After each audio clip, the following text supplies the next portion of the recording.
Je m'appelle le sultan Luc Bambara, je suis africain, je suis d'un tout petit pays en Afrique de l'Ouest qui s'appelle le Burkina Faso. Alors, je m'appelle Baba Kamantara, je suis née au Sri Lanka et ça fait 30 ans que je suis au Québec, à Montréal. Mon nom c'est Hiroshi Goto, je viens du Japon, de l'ouest du Japon qui s'appelle Osaka et Kobe.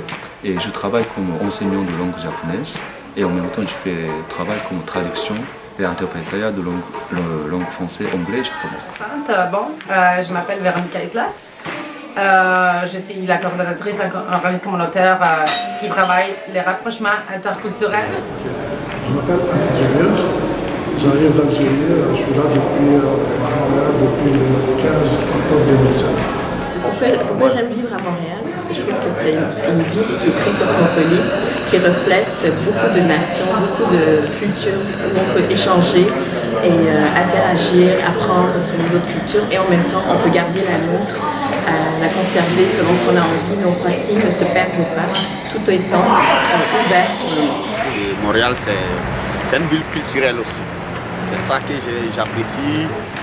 Il y a une joie de vivre au Québec qui est très unique et très spéciale et les personnes sont très ouvertes et les personnes sont très humaines. Donc c'est certain que moi, la façon de vivre du Québec et de Montréal en particulier, je l'adore. La diversité est au rendez-vous.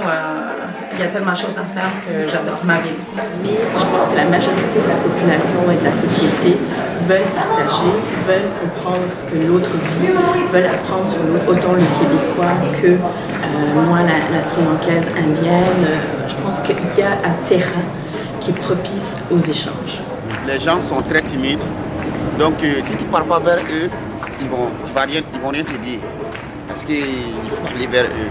Mais moi, le début, ça a été très très dur. C'était très dur parce qu'ils n'avaient pas de modernes. C'est très important la langue parce que je pense que la langue est l'outil de travail ici qui est très importante à avoir pour pouvoir percer dans certains milieux. Et après, je dirais que c'est vraiment être ouvert et s'approprier les cultures, les façons d'être du pays ou de la ville. Et c'est vraiment avoir un esprit créatif par rapport à ses racines et ne pas imposer ses habitudes, mais être à l'écoute de l'autre. Je suis heureux d'être québécois parce que le Québec, c'est un pays pour tout le monde. Je me sens bien ici parce qu'on parle le français, c'est très important pour moi. Être québécois, il faut d'abord ne pas imiter les Québécois. Voilà. Il faut que vous soyez vous-même, franc et honnête à soi-même, vous-même, et pour vous intégrer aux Québécois, pour apporter quelque chose de différent. Premièrement, si j'ai un conseil à donner, c'est qu'il faut s'ouvrir sur les autres. Il ne faut pas se recroqueviller sur soi-même, dans sa propre communauté. Il faut garder son authenticité, il faut garder aussi sa culture d'origine, mais il faut s'ouvrir sur les autres. Il faut se fixer comme objectif qu'on est venu dans un pays qui a bien voulu nous accueillir et de donner le meilleur de nous-mêmes, d'aller affronter le milieu du travail, je dirais ça comme ça, d'aller être très persévérant. Mais moi, je pense qu'en tant que société, on devrait continuer à faciliter l'inclusion des nouveaux arrivants. Ceci, pour nous, c'est important d'avoir une langue commune. Là. À ce moment-là, il faut investir puis continuer à former les personnes pour qu'ils puissent apprendre le français. Si pour nous, c'est important que les personnes connaissent comment le système marche, mais donc investissons dans des programmes, dans des projets locaux qui facilitent la connaissance des ressources, la connaissance des systèmes. Les personnes ne peuvent pas apprendre en googlant tout. C'est vraiment dans les discussions, c'est dans l'association qu'on crée des rapprochements interculturels que les personnes arrivent à côtoyer l'autre et à discuter avec l'autre qui devient le même. C'est pas la pensée magique. La pensée magique, ça ne marche pas. Il faut vraiment pousser plus loin puis donner les conditions gagnantes pour que les personnes puissent s'inclure parce qu'il apporte une richesse autant économique que sociale que culturelle incroyable au Québec. Mais c'est certain qu'il faut faciliter cela, ça n'arrive pas de nulle part.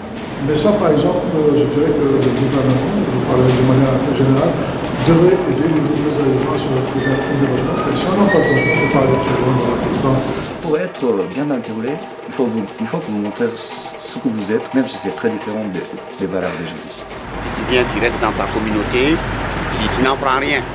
Puis tu restes, je manque d'informations. Donc moi j'ai essayé d'aller travailler avec mes frères québécois qui m'ont donné beaucoup d'idées et puis qui m'ont guidé vraiment vers la réussite à ce moment. Donc si on dit ça, comment faire ça pour réussir? D'abord, il faut que vous soyez vous-même et essayez de vivre avec les gens qui vivent ici. La réussite ou non, ça va venir après.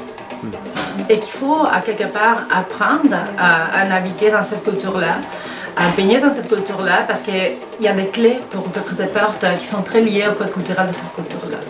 Donc, si tu n'as pas d'accompagnement par rapport à ces codes-là, tu vas frapper des murs quelque part parce que tu n'as pas les clés, tu es en train d'essayer des stratégies qui marchaient peut-être dans ton pays, qui a d'autres codes culturels et qui vont faire en sorte que ça va te prendre soit plus de temps, ou tu vas te frustrer, ou tu n'auras pas les moyens nécessairement de pouvoir contribuer de la même façon à la société d'accueil. Donc c'est certain que le Québec a ses propres codes culturels, il a son propre historique, et c'est vraiment de connaître précisément toutes ces façons de faire-là, toute la façon dont le système marche pour pouvoir réussir un projet d'immigration d'inclusion.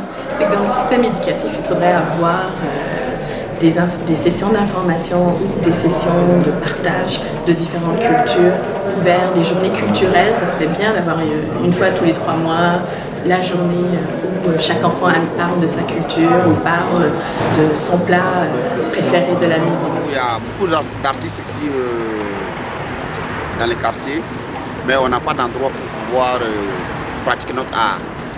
Mais quand on parle d'où il y a beaucoup d'artistes qui vivent à Hochelaga, c'est vrai, mais on travaille ailleurs.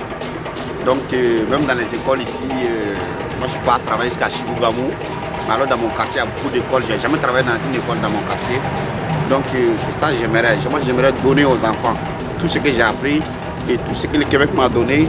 Je vais donner ça aux enfants en retour parce que c'est ça que je peux le faire. C'est ça mon travail. C'est ça que je peux donner comme échange. Moi, dans la transmission de leurs connaissances, aussi bien culturelles, artistiques, je dirais artisanales, etc., moi, mon souhait, c'était de voir la communauté beaucoup plus active dans ce domaine-là, qu'il y ait plus d'activités culturelles.